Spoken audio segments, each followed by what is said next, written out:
When dumb tourists push their luck with the Royal Guard's horse, instant regret. Sarah Mitchell had always dreamed of visiting London. She saved money for 2 years working double shifts at her local diner in Ohio. When she finally stepped off the plane at Heathrow Airport, her heart raced with excitement. She clutched her phone tightly, ready to capture every moment of her dream vacation. The first stop on her carefully planned itinerary was Buckingham Palace. She had seen countless photos online, but nothing prepared her for the grandeur of seeing it in person. The golden gates gleamed in the morning sunlight, and tourists from around the world gathered outside, all hoping to catch a glimpse of royal life.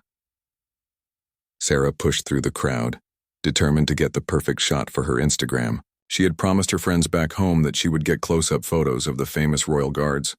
How hard could it be? She thought to herself. After all, they were just standing there like statues. As she approached the main entrance, she noticed a magnificent black horse with a mounted guard.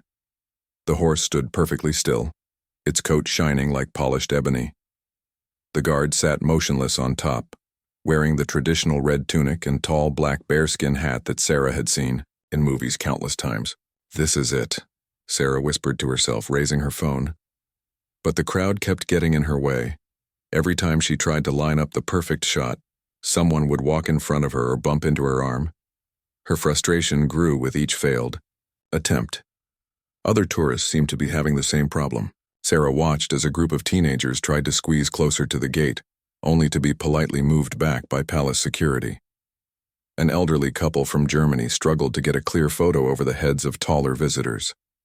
Then Sarah noticed something interesting. A few bold tourists had managed to get much closer to the mounted guard by approaching from the side. They seemed to be taking amazing photos without anyone stopping them. Her competitive nature kicked in. If they could do it, so could she. She studied the scene carefully, plotting her approach like a military strategist. The horse and rider were positioned near a corner where the crowds were thinner. Security guards were busy managing the larger groups near the main gates. This was her chance. Sarah began to edge her way around the perimeter, pretending to admire the palace architecture while secretly moving closer to her target. Her heart pounded as she got within 10 feet of the magnificent animal. The horse was even more impressive up close, standing at least 17 hands high with powerful muscles rippling under its sleek coat. The guard remained perfectly still, staring straight ahead with professional discipline. Sarah had read online that these soldiers were trained to ignore distractions and maintain their posts, no matter what happened around them. This gave her confidence that she could get her photos without causing any trouble. She raised her phone and started snapping pictures. The first few shots looked amazing on her screen. The detail was incredible, from the intricate brass buttons on the guard's uniform to the elaborate bridle decorating the horse's head. She could already imagine the likes and comments these photos would receive on social media. Emboldened by her success, Sarah decided to get even closer. She took another step forward, then another. The horse's breathing was visible in the cool morning air, creating small puffs of steam from its nostrils. She could hear the gentle creaking of leather from the saddle and the soft jingling of the bridle's metal fittings. Other tourists began to notice Sarah's prime position and started moving closer themselves. A young man from Australia joined her, followed by a couple from Brazil. Soon a small group had formed around the horse and rider, all taking photos from various angles. Sarah felt proud of herself for finding this perfect spot. She switched her phone to video mode, wanting to capture not just still images but also the living, breathing majesty of this scene. As she recorded, she noticed how the horse's ears occasionally twitched and how its tail swished gently from side to side. The guard's discipline was remarkable. Despite having multiple tourists now surrounding his horse, snapping photos and chattering excitedly, he remained completely motionless.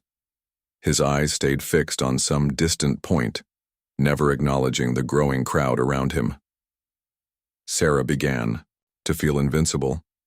She had broken through the barrier that seemed to intimidate other tourists.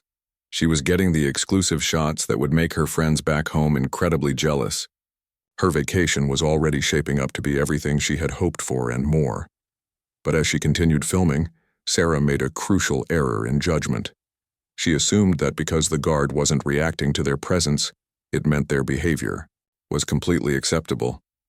She didn't realize that royal guards are trained to maintain their composure even when tourists cross boundaries they shouldn't cross. The horse, however, was not bound by the same strict protocols as its human rider.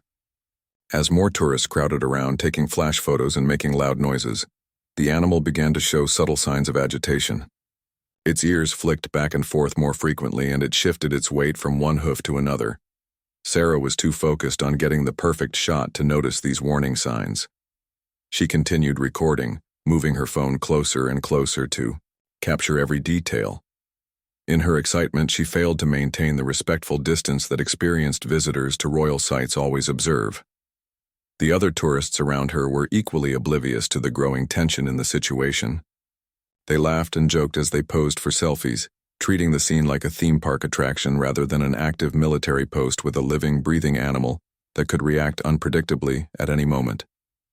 As Sarah prepared to take what she hoped would be the ultimate close-up shot, she had no idea that her dream photo opportunity was about to turn into a nightmare that would teach her a harsh lesson about respecting boundaries and understanding that some experiences are meant to be admired from a safe distance. Marcus Chen from Singapore thought he was being clever when he noticed the growing crowd around the Royal Guard's horse. As a travel blogger with over 50,000 followers, he prided himself on getting unique content that others missed. He had visited 17 countries in the past 2 years, and each trip had to offer something special for his audience. When Marcus saw Sarah and the other tourists gathering around the mounted guard, his competitive instincts kicked in. He couldn't let amateur tourists get better shots than a professional content creator like himself. He pulled out his expensive camera with its massive zoom lens and began pushing through the crowd. Excuse me, Marcus said, squeezing past families and elderly tourists. His camera bag bumped into several people, but he was too focused on his goal to apologize properly. He had learned that in the world of social media, hesitation meant missing the perfect moment. As Marcus positioned himself for the ideal angle, he noticed that the horse seemed larger and more imposing than he had expected. The animal stood perfectly still, but there was something in its dark eyes that suggested intelligence and awareness. The guard above remained motionless, but Marcus could sense the weight of tradition and discipline in his posture. Marcus began taking rapid-fire photos, his camera's shutter clicking continuously. He used his professional experience to capture different angles, adjusting his position every few seconds to get varied compositions. The other tourists watched him work, impressed by his equipment and apparent expertise. "Are you a photographer?" asked an elderly woman from Canada who was struggling to see over the crowd. "Travel blogger," Marcus replied without looking away from his camera. "I need to get content that my followers haven't seen before." He crouched low, then stood on his tiptoes, searching for the perfect perspective that would make his photos stand out from the thousands of Royal Guard images already posted online. The crowd continued to grow as more tourists noticed the photo opportunity. A family from Japan joined the group, followed by college students from France who were backpacking across Europe. Soon, nearly 20 people surrounded the horse and rider, all competing for the best shots. Marcus felt the pressure of the crowd pushing against him. Someone's elbow jabbed into his ribs, and another person's camera bag knocked against his shoulder. But instead of stepping back, he pushed forward even more aggressively. He had built his following by getting shots that others couldn't or wouldn't attempt. The horse began to show signs of stress from the crowding and constant camera flashes. Its breathing became more rapid, and it shifted its weight more frequently. The animal's ears, which had been alert but calm, now pinned back against its head in a clear sign of discomfort. But Marcus was too absorbed in his work to notice these warning signals. He switched to video mode, narrating quietly for his future blog post. "Here I am getting incredibly close to one of London's famous royal guards," he whispered to his camera. "You can see the amazing detail in the horse's tack and the guard's uniform. This is the kind of exclusive access that separates professional travel content from tourist snapshots." A security guard in a bright yellow vest appeared at the edge of the crowd, but he seemed reluctant to intervene directly. The tourists weren't technically doing anything illegal. They were still on public property, and taking photos was generally allowed. But the situation was clearly escalating beyond normal tourist behavior. Marcus noticed the security guard and felt a thrill of rebellion. He had encountered similar situations in other countries where authorities tried to limit his access to interesting subjects. In his experience, pushing boundaries often resulted in the most compelling content. His followers loved seeing places and perspectives that felt forbidden or exclusive. "The security is starting to notice us," Marcus whispered to his camera, "but we're not breaking any rules. This is what it takes to get authentic travel content." He zoomed in closer on the horse's face, trying to capture the intensity in its dark eyes. The animal's stress levels continued to escalate. Its nostrils flared as it tried to process the overwhelming sensory input from the crowd. The constant clicking of cameras, the chatter of tourists in multiple languages, and the press of bodies around its legs triggered ancient flight instincts that military training had taught it to suppress. Other tourists began to notice the horse's agitation, but they misinterpreted it as excitement or playfulness. "Look, it's moving," exclaimed one of the college students from France. "Get a video of this." The increased attention only made things worse. More cameras appeared, more flashes went off, and more people pressed forward to capture what they thought was an entertaining moment. The horse's tail swished more violently, and it began to paw at the ground with one front hoof. Marcus saw this as the perfect opportunity for dynamic content. Instead of recognizing the warning signs, he interpreted the horse's movements as adding action and interest to his footage. He moved even closer, trying to capture the animal's increasing restlessness from multiple angles. "This is incredible," he narrated quietly. "You're seeing authentic behavior from one of the Royal Guard horses. This isn't staged or performed. This is real life happening right in front of us." His excitement was evident in his voice as he continued recording.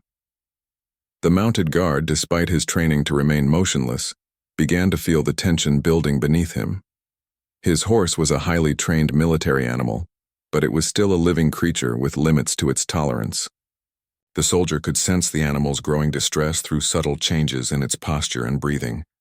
Professional protocols required the guard to maintain his position and composure, regardless of external circumstances.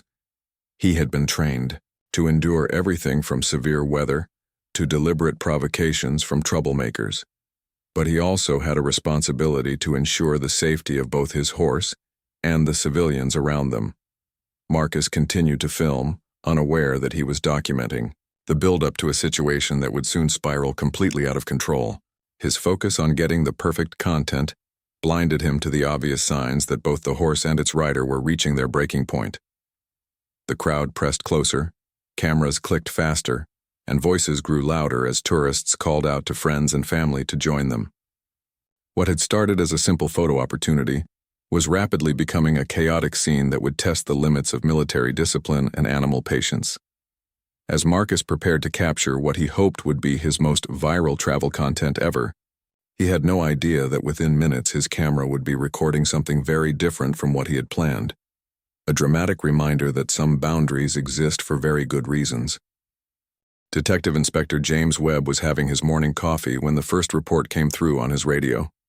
As head of the Royal Protection Unit, he had handled countless incidents involving tourists and the Royal Guards over his 15 years of service. Most were minor disturbances that required nothing more than a polite conversation and some gentle redirection. But something about this morning felt different. The initial report mentioned an unusually large crowd gathering around one of the mounted guards, and the duty sergeant's voice carried a note of concern that caught Webb's attention immediately.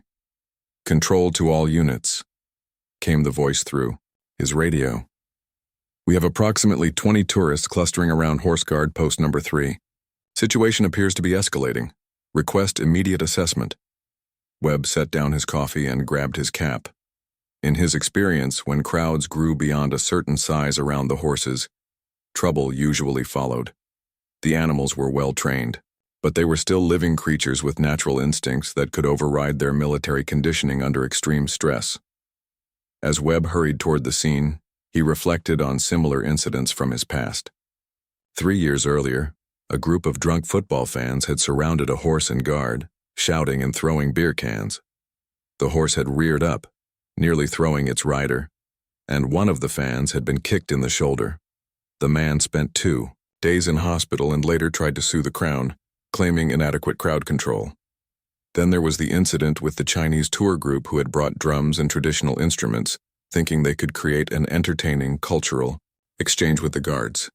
The noise had spooked 2 horses simultaneously, causing a chain reaction that took 20 minutes to resolve and required 3 ambulances.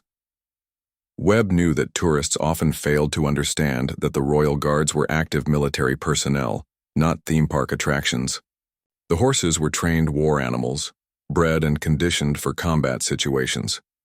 When pushed beyond their limits, they could become dangerous very quickly. As he approached the scene, Webb could see the crowd from 200 meters away.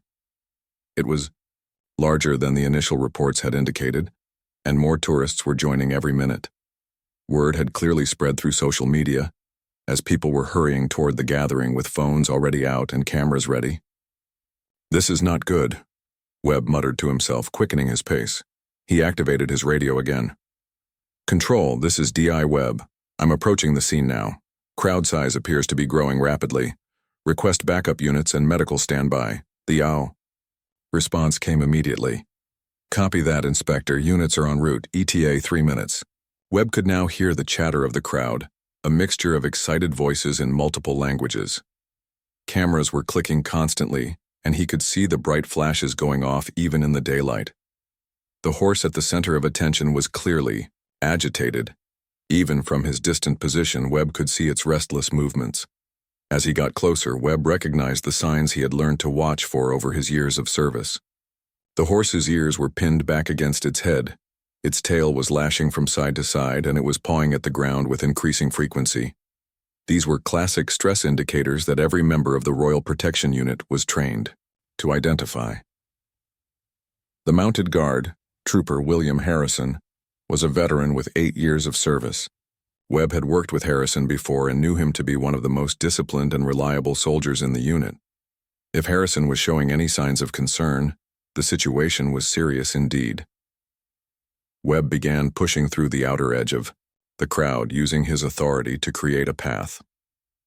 "Excuse me, ladies and gentlemen," he said firmly but politely. "I need everyone to step back from the horse, please, for your own safety." But his words were lost in the general excitement. Tourists were too absorbed in getting their photos to pay attention to what seemed like routine crowd management. Many of them had traveled thousands of miles and spent significant money to be here. They weren't about to be deterred by a single police officer. Webb activated his radio again. "Control, this is Webb. Situation is critical. The horse is showing severe stress indicators and the crowd is not responding to verbal direction. I need those backup units now, and I want the veterinary officer on standby." "Copy that, Inspector." Units are 30 seconds out. Webb could see Marcus and Sarah at the front of the crowd, both completely absorbed in their documentation of the scene. Neither seemed to realize that they were witnessing the early stages of what could become a dangerous incident.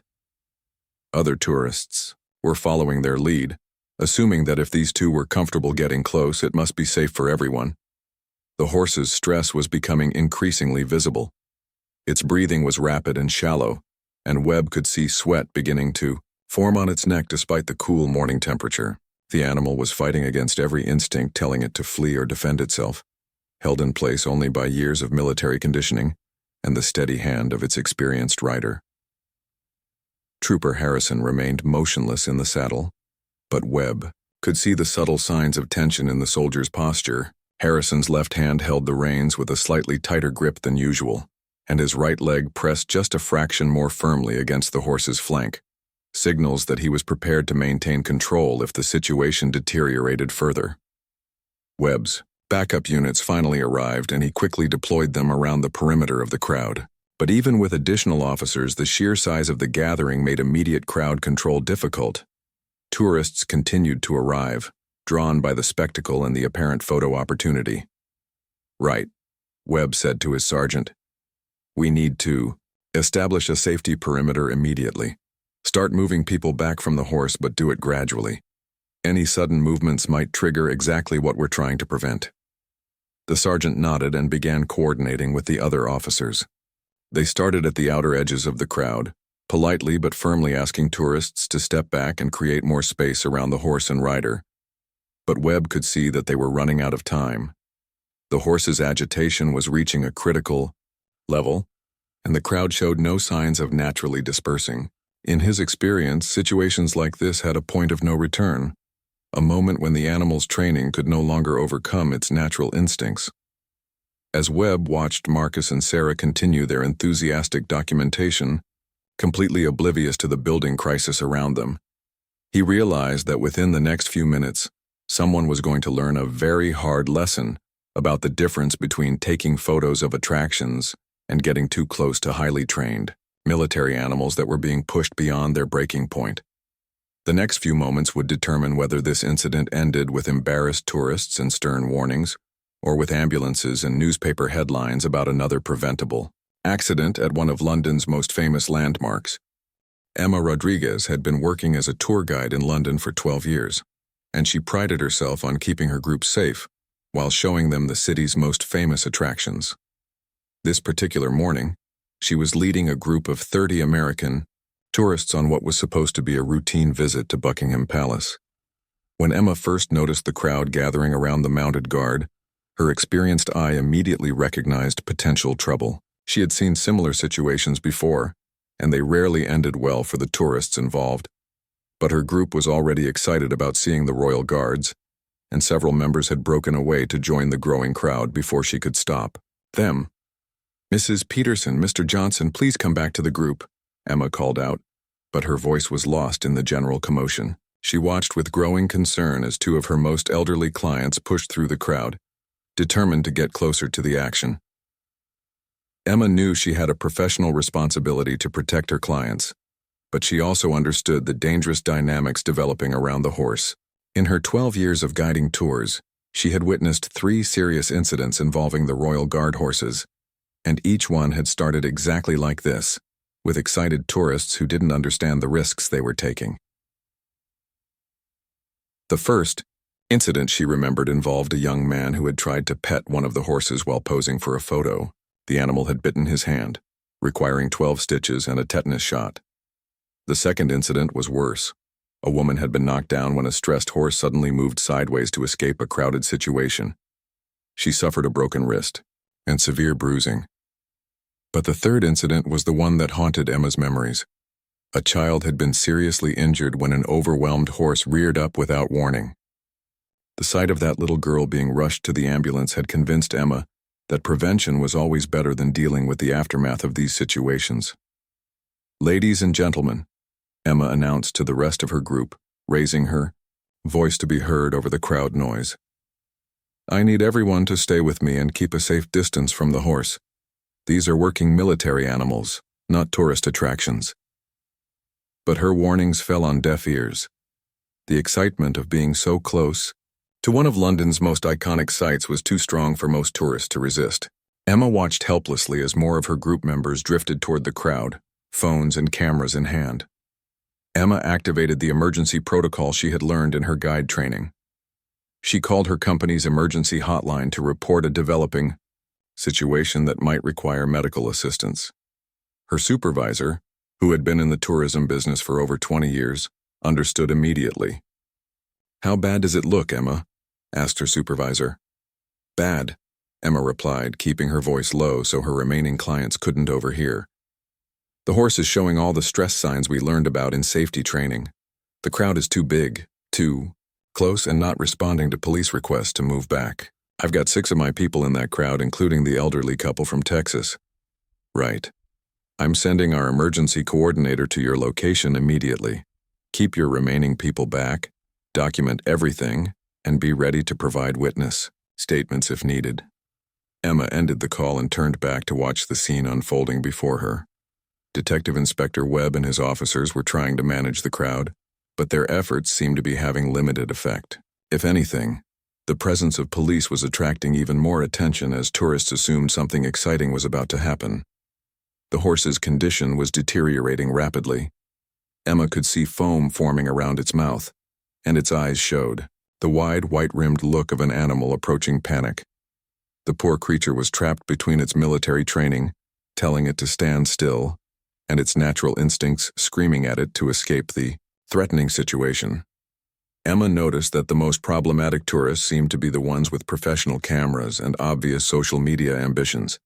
They were pushing closest to the horse, taking the most pictures, and showing the least awareness of the animal's distress. Their competitive behavior was encouraging others to be more aggressive in seeking the perfect shot.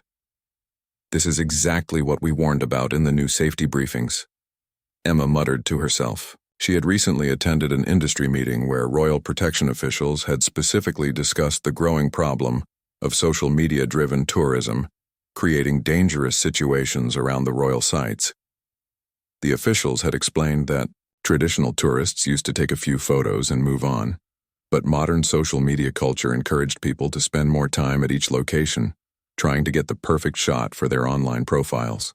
This created longer, more intense pressure on the guards and their horses. Emma pulled out her own phone, not to take photos, but to start recording evidence of what was happening. As a professional guide, she knew that incident reports would be required if anyone was injured, and video evidence could be crucial for insurance claims and legal proceedings. Through her phone's screen, she could see details that were even more concerning than what was visible to the naked eye. The horse's breathing was extremely rapid, and she could see tremors running through its powerful muscles. Most alarming of all, the animal had begun to lift its front hooves slightly off the ground, a classic warning sign that it was preparing to rear up. "Oh no," Emma whispered, recognizing the danger signs from her training materials. "This is about to go very wrong." She tried one more time to reach her group members who were in the crowd. "Mrs. Peterson, Mr. Johnson, you need to come back here right now," she shouted as loudly as she could.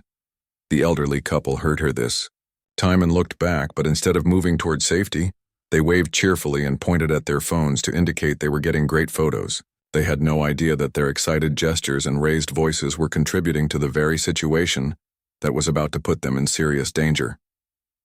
Emma watched in growing horror as Marcus and Sarah, the two tourists who seemed to be leading the crowd's aggressive behavior, moved even closer to the horse.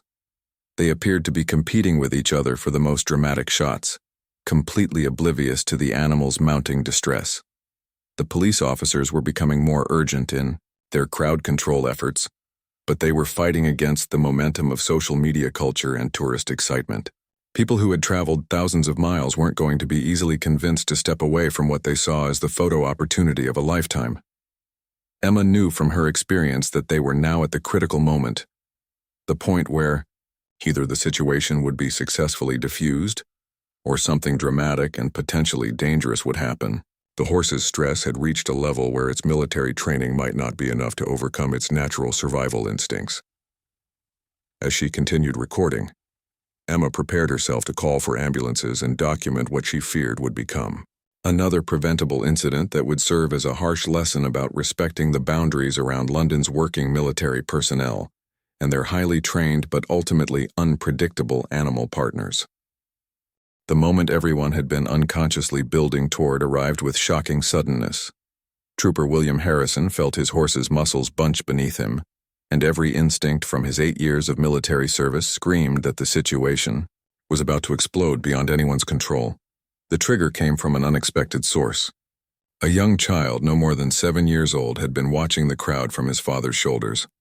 Excited by all the camera activity and wanting to participate, the boy suddenly shouted, "Horsey!" at the top of his lungs while waving his small arms enthusiastically. The sharp, high-pitched sound cut through all the other noise like a knife. The already overstressed horse interpreted this as a direct threat, and 20,000 years of equine evolution took over in an instant. Military training collided with primal instinct, and instinct won. The massive black horse reared up on its hind legs with terrifying power, rising nearly 8 feet into the air. Its front hooves pawed frantically at empty space as it released all the tension that had been building for the past 20 minutes. The sight of this enormous animal suddenly towering above them sent shock waves of panic through the crowd. Harrison, despite being an expert horseman, found himself fighting simply to stay in the saddle. His years of training kicked in automatically as he leaned forward, maintaining his balance while trying to calm his mount. But the crowd's reaction made everything worse. Screams, shouting, and sudden movements in all directions only amplified the horse's panic. Sarah, who had been filming just 3 feet away, found herself directly beneath the horse's flailing hooves. Her phone flew from her hands as she stumbled backward, crashing into the tourists behind her. The device skittered across the pavement, its screen shattering as it struck the curb. "Everyone back, move back now." Detective Inspector Webb's voice boomed across the scene as he rushed forward, his training taking over despite the chaos. But the crowd was already scattering in panic, people pushing and shoving as they tried to escape the immediate danger zone. Marcus, who had been so focused on getting the perfect shot, suddenly found his expensive camera being yanked from his hands by his neck strap as he dove sideways to avoid the horse's hooves. The camera swung wildly, striking another tourist in the face before the strap snapped completely, sending 1,500 pounds worth of equipment crashing to the ground. The horse came down hard, its front hooves striking the pavement with metallic rings that echoed off the surrounding buildings. But instead of calming down, the animal was now in full panic mode. It began to spin in tight circles, trying to escape the perceived threats that seemed to surround it from all sides. Harrison's military training was being tested to its absolute limits.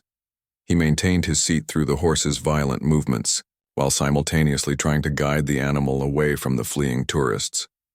His calm, steady voice carried over the chaos as he spoke to his mount in soothing tones, trying to re-establish the connection that had been severed by the overwhelming stress.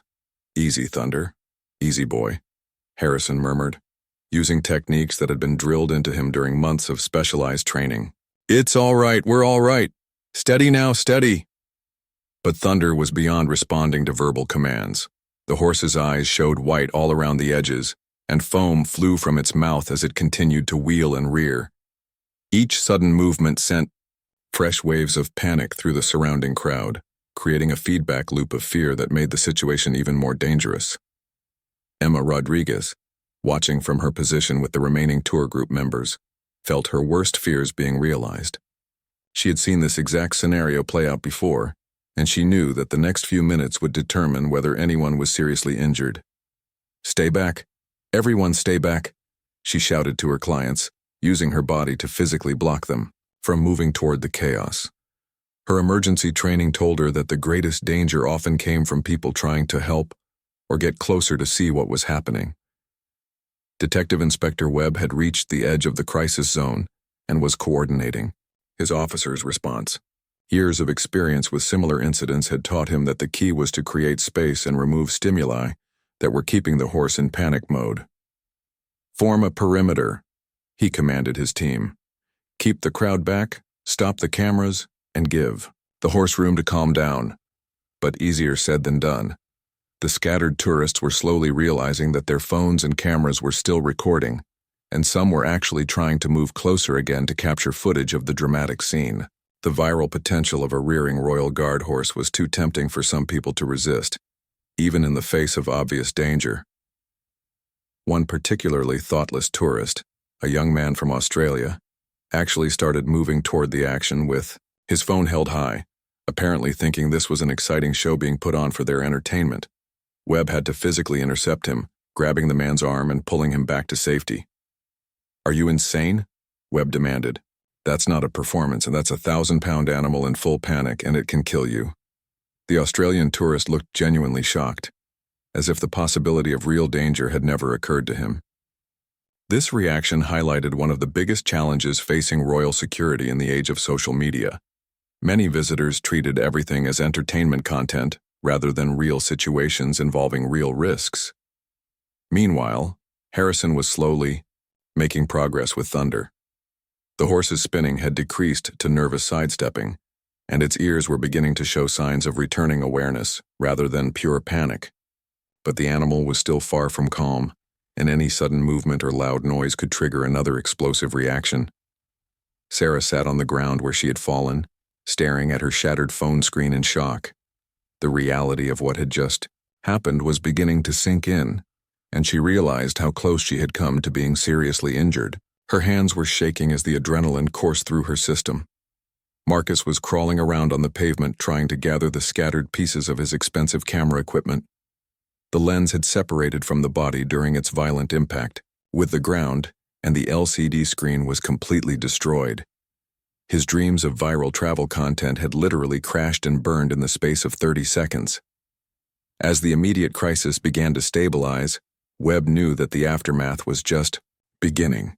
There would be incident reports to file, insurance claims to process, and most importantly, lessons to be learned about managing tourist behavior around working military personnel and their animal partners. The crowd that had seemed so exciting and harmless just minutes earlier had demonstrated exactly why strict boundaries existed around the royal guards and their horses. What started as innocent photo-taking had escalated into a dangerous situation that could have resulted in serious injuries or worse. 3 hours later, the immediate area around Buckingham Palace had returned to its normal tourist activity, but the aftermath of the incident continued to unfold in ways that would impact everyone involved. Detective Inspector Webb sat in his office completing the incident report that would become part of official Royal Protection Unit records. The statistics were sobering. 17 tourists had required medical attention for minor injuries sustained during the panic, mostly scrapes, bruises, and twisted ankles from falling or being knocked down during the scramble to escape. The elderly couple from Texas that Emma Rodriguez had been so worried about were among those taken to the hospital, though thankfully their injuries were limited to minor cuts and shock. Sarah Mitchell sat in the casualty department of St. Mary's Hospital, having her scraped palms cleaned and bandaged by a nurse who had seen similar injuries before. The reality of her situation was finally sinking in, and it wasn't the vacation story she had planned to tell her friends back in Ohio. "You're very lucky," the nurse told her matter-of-factly. "Horse hooves can do serious damage, and from what I heard, you were right underneath when that animal reared up. A few inches different, and you could have been looking at broken bones or worse." Sarah nodded silently, staring at the bandages on her hands. Her shattered phone lay in pieces in a plastic bag beside her bed, a tangible reminder of how quickly her dream photo opportunity had turned into a nightmare. The screen was completely destroyed, and with it, all the photos she had taken during her first day in London. "I just wanted some good pictures," Sarah said quietly, more to herself than to the nurse. "I saved for 2 years for this trip, and I thought getting close would make better memories." The nurse, who had worked in London hospitals for 15 years, had treated dozens of similar cases. "The best memories are the ones where you go home safely, love. Those horses aren't there for entertainment. They're working animals with a job to do." Meanwhile, Marcus Chen was having a very different conversation with his insurance company. The phone call was not going well. "What do you mean it's not covered?" Marcus demanded, pacing around his hotel room while surveying the remains of his camera equipment spread across the bed. This was an accident during normal tourist activities. The insurance representative's voice was patient but firm. "Mr. Chen, according to the police report, you were engaging in risky behavior by getting too close to a military animal despite visible signs of distress. Our policy specifically excludes damage caused by reckless actions." Marcus felt his stomach drop. The camera equipment represented a significant investment in his travel blogging career, and replacing it would cost more than his entire London trip budget. Worse still, he had promised his followers exclusive content from this vacation, and now he had nothing to show for it except a painful lesson in respecting boundaries. The insurance representative continued. "The Metropolitan Police report notes that multiple warnings were given to disperse the crowd, and that the incident occurred because tourists ignored safety instructions. I'm afraid that places this firmly outside our coverage parameters." After ending the call, Marcus slumped onto his hotel bed and opened his laptop. His social media accounts were already buzzing with notifications. Word of the incident had spread quickly through tourist networks, and several people had posted videos of the horse rearing up. But instead of the professional, exciting content Marcus had hoped to create, the footage showed him diving for safety and his expensive equipment being destroyed. The comments on the videos were particularly harsh. Fellow travel bloggers criticized his lack of respect for local customs and safety protocols. One comment that stung particularly deep read, "This is why professional travelers get a bad reputation. No photo is worth endangering yourself, the animal, or other tourists." Back at Buckingham Palace, Trooper William Harrison was going through his own debriefing process. His commanding officer, Major Patricia Hensley, had arrived to assess the situation and determine if any changes needed to be made to security protocols. "How's Thunder?" Harrison asked, his first concern being for his horse. The veterinary officer checked him thoroughly. Major Hensley replied, "Physically he's fine, but he's going to need some time to decompress from the stress. You'll both be off duty for the next 3 days while we evaluate whether any additional training is needed." Harrison felt responsible for what had happened, even though his training and response had been exemplary. "Ma'am, I should have anticipated the crowd getting that large. Maybe I could have—" "Trooper Harrison," Major Hensley interrupted firmly, "you followed protocols perfectly. The problem wasn't your performance or Thunder's training. The problem was 20 tourists who decided that getting the perfect photograph was more important than following basic safety guidelines." The Major's assessment was backed up by the security footage from multiple cameras around the palace. The recordings clearly showed the gradual escalation of the situation, the repeated warnings from police and the tourists' complete disregard for the obvious signs of the horse's mounting stress. "This incident is going to result in some significant changes," Major Hensley continued. "We're implementing new barrier systems and modified patrol routes, but more importantly, we're working with the tourism board to launch an education campaign about appropriate behavior around working military personnel." Detective Inspector Webb was already planning this education campaign. His experience had taught him that prevention was far more effective than trying to manage crises after they developed.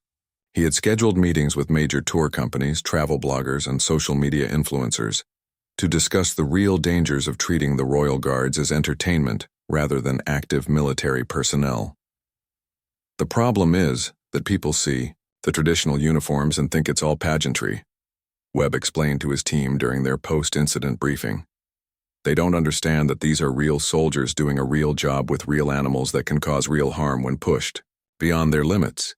Emma Rodriguez was already incorporating the incident into her tour guide training materials. She had witnessed the entire event and understood exactly how quickly situations could escalate when tourists prioritized social media content over personal safety. "From now on, we maintain minimum distances at all royal sites," Emma told her company's staff meeting. "No exceptions, no matter how much clients complain about not getting close enough for photos. What happened today could have been much worse, and we have a professional responsibility to protect our clients from their own poor decisions." The tourism industry's response was swift and comprehensive. Within a week, new guidelines were distributed to all licensed tour operators in London. Hotels began including safety information in their welcome packages, and social media platforms started featuring educational content about appropriate behavior around working animals. Sarah's story became part of this educational campaign. Though she never learned about it, her experience was used anonymously in training materials to show how innocent intentions could lead to dangerous situations. The message was clear. Respecting boundaries wasn't about limiting fun or photo opportunities. It was about ensuring everyone's safety. As the weeks passed, the incident at Buckingham Palace became a case study in modern tourism challenges. The collision between social media culture and traditional institutions had created a dangerous situation, but it also led to positive changes that would protect future visitors.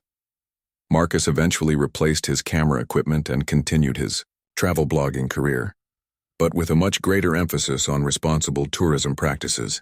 His first post after the London incident was titled, "The Most Expensive Photo I Never Took," and it became one of his most popular pieces, generating meaningful discussions about tourist responsibility and safety. Sarah completed her London vacation with a new appreciation for observing attractions from a respectful distance. Her friends back in Ohio were initially disappointed by the lack of dramatic close-up photos, but they were impressed by her stories about learning to appreciate experiences without trying to capture the perfect shot. The Royal Guards continued their duties with enhanced safety protocols and better crowd management systems. Thunder returned to active service after his rest period, and both he and Trooper Harrison served as examples of how proper training and professional behavior could prevent situations from becoming even more dangerous.